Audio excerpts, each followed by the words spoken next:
Mais tout d'abord, et c'est quand même très très important, c'est que le citoyen est globalement satisfait, voire très satisfait des services qui lui sont offerts par notre zone de police. On voit aussi évidemment qu'on a continué à renforcer la police de proximité.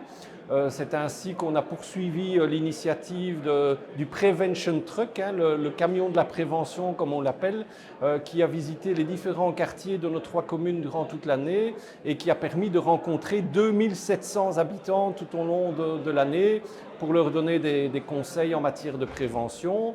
On a également poursuivi les sessions d'information dans les écoles.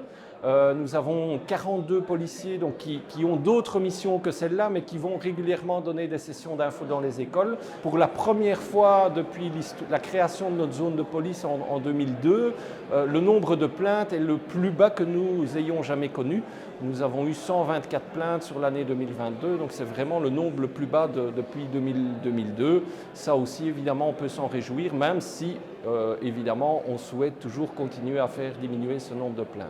Ce qui est important pour nos citoyens, c'est qu'on va continuer en tout cas tout ce qui est renforcement de la police de proximité, travailler et continuer à travailler sur l'intégrité du personnel, parce qu'on estime évidemment que même si le nombre de plaintes est bas, on peut encore le faire baisser. Et donc on va poursuivre notre travail à ce niveau-là.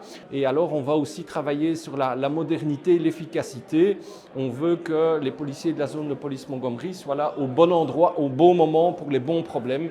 J'ai l'honneur de présider le collège de police de la zone Montgomery, cette zone de police qui réunit 3 communes, les 2 Woluwe et Terbeek. L'occasion de la présentation des vœux aux membres du personnel de la zone, c'est permettre également de saluer la qualité du travail accompli par l'ensemble des services de police, leur disponibilité, leur efficacité, leur rapidité d'intervention.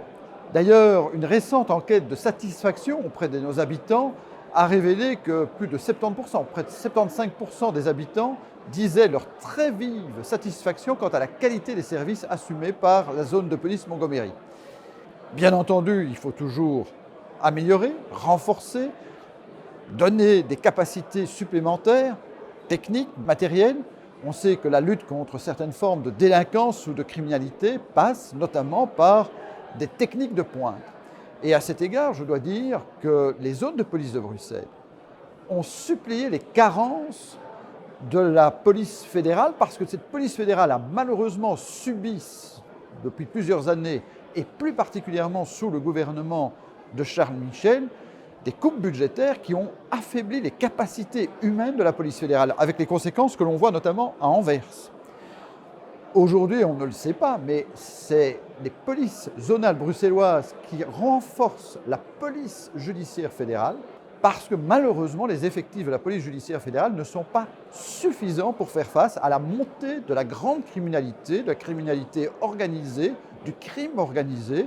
Il est temps que le gouvernement fédéral libère les moyens pour financer un service de police de qualité nécessaire que nous préservons, nous communes, mais que nous ne pourrons pas porter indéfiniment.